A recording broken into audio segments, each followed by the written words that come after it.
Browser extensions can be such a game changer, but you need to be careful with which ones you download, because although some of them may sound fancy and cool, but the moment you download and install them, well, there goes your life savings.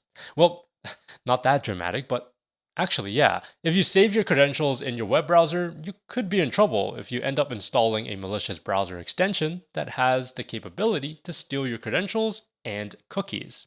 But anyways, I digress. In today's video, we'll be going over a lab provided by cyber defenders called FakeGPT, where we get to take a look at a fake ChatGPT browser extension. Let's jump right into it.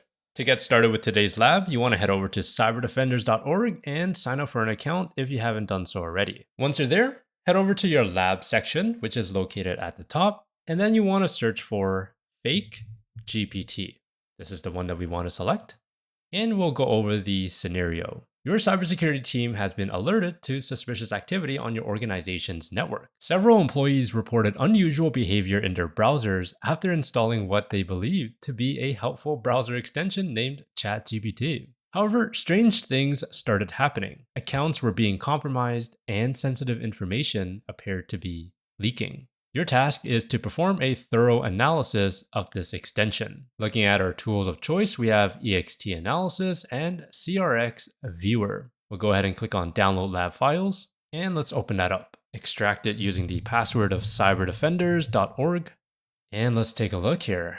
We do have a couple of files. We have the app.js, crypto, we have our GIF or GIF, loader, manifest, and UI. So I am actually going to take a look at the UI.html. I'll right-click this and I'll open it with Notepad++.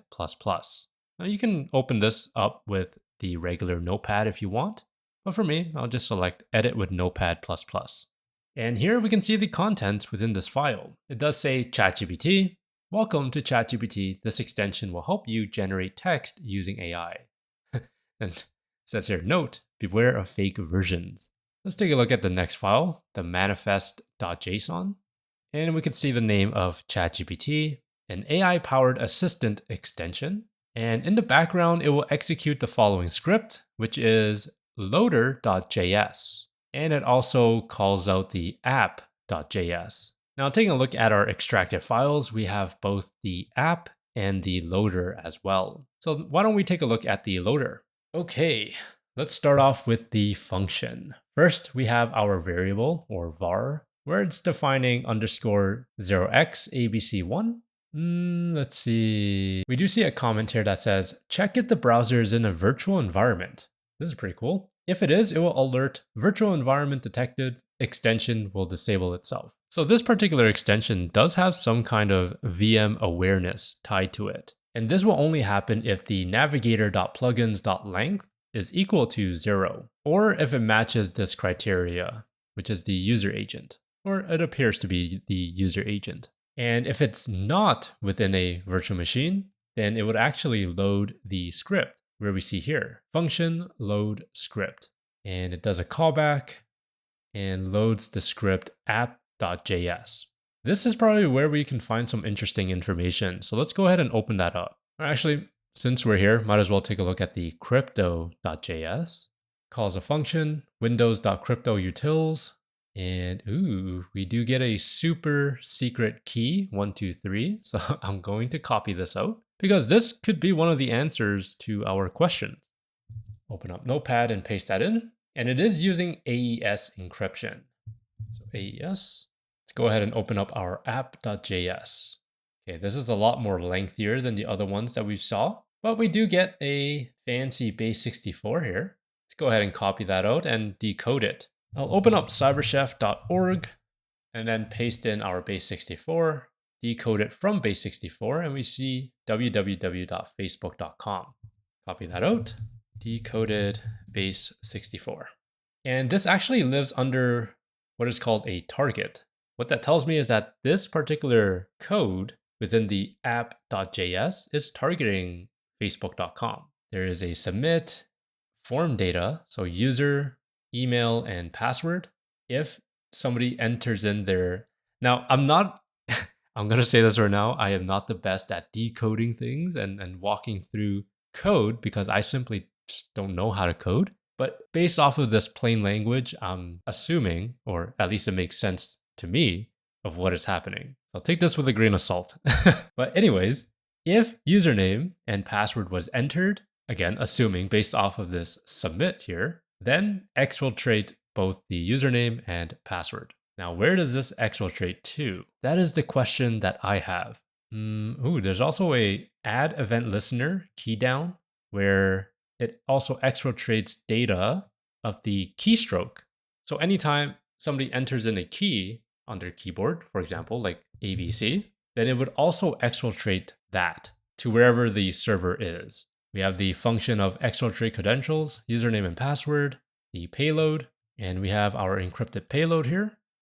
Send to server, here we go. Okay, where is this? That is this function down here, and it is inside of an image based off of this new image. And we have the image.source equals this particular URL. In other words, if the exfiltrate credentials was called, it would then take the username, the password, and also the host name, encrypt it, and then send it over to this particular domain. Nice, let me go ahead and copy that out. I guess I just need the domain like that. I don't think I need to collect question mark data. Well, if we do, then I'll come back to it. So that is going to be our site of interest and exfiltrate data here. Okay, and I believe that's about it, right? Let me go back over to crypto.js just to see. We have the super secret key 123, which we already captured. Going into the loader, it does have some kind of VM detection. And if this extension is not on a VM, it will then go ahead and load the script called app.js, which we already took a look at. Going over to the manifest here, under the permissions, this particular extension can access the tabs, sites, storage, web request blocking, and also cookies. So just as an FYI, info stealers love to take cookies because the cookies can actually contain session information. And this particular extension, after taking a look at the scripts, appear to be what is called a info stealer. And if you recall in our scenario, it mentioned that user accounts were getting compromised and sensitive information were being leaked. That is typically the behavior for info stealers. In the background, it will run the loader.js, the app.js, and also the UI.html. By the way, the manifest is essentially just metadata, so it kind of just shows you what it's doing. And then the UI.html, we have the ChatGPT, welcome to ChatGPT, and all that good stuff. And just for fun, let's go ahead and open up this image. Nice. All right, let's take a look at our Cyber Defender's questions. Which encoding method does the browser extension use to obscure target URLs? Well, if you recall, the target URL was facebook.com after decoding it from base64, making our answer for question number 1, base64. Question number 2, which website does the extension monitor for data theft, targeting user accounts to steal sensitive information? Well, to monitor for data theft, after we decoded the base64, it was facebook.com. Question number 3, which type of HTML element is utilized by the extension to send stolen data? So which type of HTML element? All right, let's go back into our Notepad++ and head over to our app.js. Going over to the URL here, the send to server, it is being used as an image. So that means the element is image. Question number 4, what is the first specific condition in the code that triggers the extension to deactivate itself? That was the virtual environment detection. But what is the specific condition? Well, let's go into, what was it, loader? Yeah. The first condition anyways is the navigator.plugins.length equals 0. And then the second one is this one right here. Perfect. Question number 5. Which event does the extension capture to track user input submitted through forms? Which event does the extension capture? Which event? What do they mean by event? Let's see. To capture user input, there is a submit event. Yeah, that makes sense, right? Because whenever you're typing in something and then you hit submit, that should capture that information. So submit is a event of interest for us, but let's just continue to take a look. There's also key down. That could kind of track information too, right? Because you're essentially tracking the keystroke. Let's reread the question here. Which event does the extension capture to track user input submitted? There you go. The keyword is submitted through forums. So submit. Oh, submit. There you go. Question 6. Which API or method does the extension use to capture and monitor? There you go. Monitor keystrokes. That right there is the key down. What is the domain where the extension transmits the exfiltrated data? That was the domain that we put down here, but does it want the HTTPS? Looking at the format, it doesn't appear to be so. So let me just go ahead and copy that. Perfect. Question number 8. Which function in the code is used to exfiltrate user credentials, including the username and password? Which function in the code? So that will be the exfiltrate credentials, username, and password. And that is incorrect. Oh, it's because I am missing that. A little semicolon there.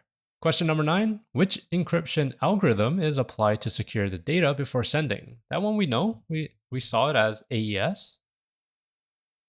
And lastly, question number 10. What does the extension access to store or manipulate session-related data and authentication information? If you recall, I did mention that info stealers love stealing cookies because it contains session information. And right here, what does the extension access to store or manipulate session-related data? Well, that would be cookies.